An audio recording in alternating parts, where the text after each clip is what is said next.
हाय दोस्तों, मैं प्रयागराज शर्मा। मैं आज बात करूंगा दोस्तों sand asphalt base course part 8 के बारे में। Ministry of road transportation and highway में जो इसके बारे में डिटेल्स बताई गई है कि जब हम sand asphalt base course material की लेयर तैयार कर लेते हैं तो उसका मेजरमेंट किस प्रकार से लिया जाना चाहिए, उसके रेट्स किस प्रकार से तय किए जाते हैं और उसके लिए जब कंस्ट्रक्शन चलता है तो ट्रैफिक किस प्रकार से डाइवर्ट किया जाना चाहिए। तो दोस्तों इसके बारे में इसमें डिटेल्स बताई गई। क्लॉज 506.7 में आप जाएंगे तो अरेंजमेंट्स फॉर ट्रैफिक के बारे में बताया गया है और इस नीचे डिटेल्स बताई गई है कि during the period of construction arrangements for traffic shall be made in accordance with the provision of clause 112। दोस्तों इसमें कहा गया है कि यातायात की व्यवस्था निर्माण की अवधि के दौरान क्लॉज 112 के प्रावधानों के अनुसार यातायात की व्यवस्था की जाएगी। जो ट्रैफिक का अरेंजमेंट है वो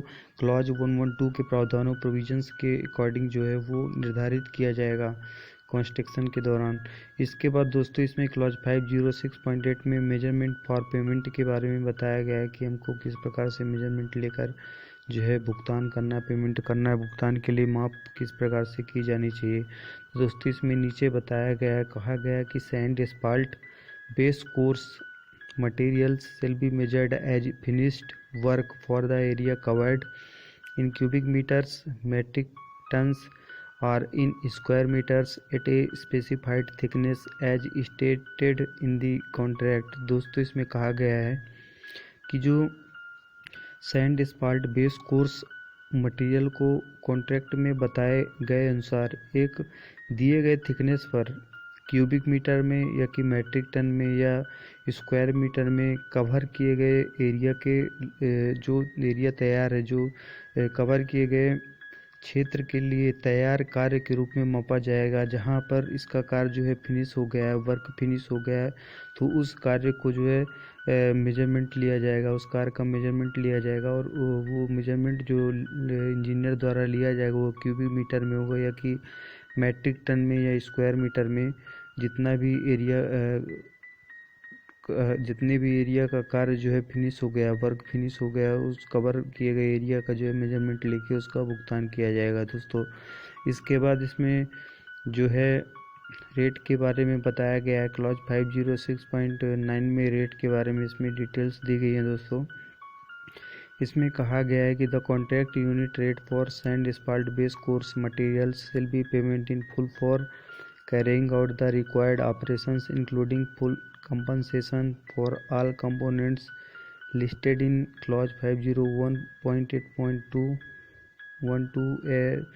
10 the rate shall cover provision of 5% of between by weight of the total mixture। तो दोस्तों इसमें कहा गया है कि जो sand asphalt base course material के लिए कॉन्ट्रैक्ट यूनिट रेट जो है वो आवश्यक संचालन जो इसमें रिक्वायर्ड ऑपरेशन करने के लिए पूर्ण भुगतान किया जाएगा, जो है इसका पूर्ण भुगतान किया जाएगा। जो फुल कंपनसेशन किया जाएगा, इसका पूर्ण भुगतान होगा। और जिसमें क्लॉज 501.8.8.2 में जो 1 से लेके 10 तक जो भी इसमें सूचीबद्ध तरीके सभी कंपोनेंट्स बताए गए हैं वो सभी कंपोनेंट्स का पूर्ण भुगतान किया जाएगा, पूर्ण मुआवजा जो है शामिल होगा इसमें।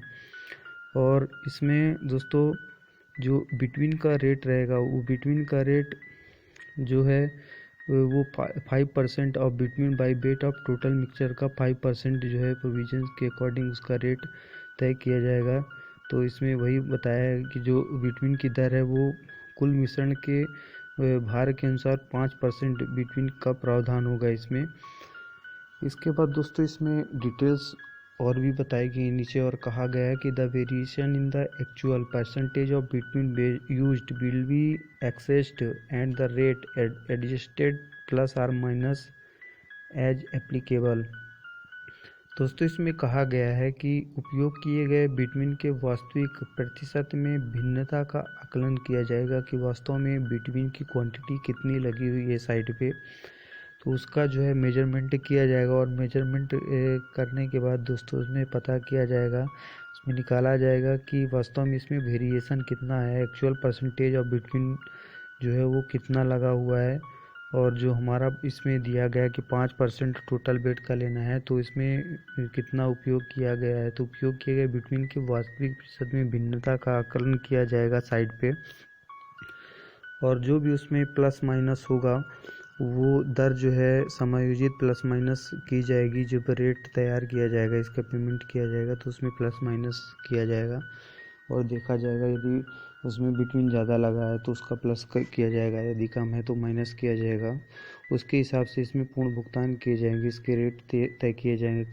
कॉन्ट्रैक्ट यूनिट रेट जो इसमें बताए गए अनुसार जो है वो भुगतान किए जाएंगे और तय किए गए जो भी इसके रेट तय किए जाते हैं उसके अनुसार जो है भुगतान किया जाता है दोस्तों। तो ये पूरी डिटेल्स इसमें बताई गई है। तो आपको समझ में आया होगा कि जो ministry of road transportation and highway में अरेंजमेंट फॉर ट्रैफिक और मेजरमेंट के बारे में बताया गया है कि जो हम sand asphalt base course material का कार्य करते हैं, जो रेत डामर बेस कोर्स बनाया जाता है, तो उसका मेजरमेंट दोस्तों, उसकी थिकनेस का मेजरमेंट किस प्रकार से लिया जाना चाहिए। तो इसमें वही चीज़ आपको समझ में आया होगा कि क्यूबिक मीटर में हम उसका मेजरमेंट लेंगे या कि मैट्रिक टन में ले सकते हैं या कि स्क्वायर मीटर में हम उसका जो है मेजरमेंट ले सकते हैं।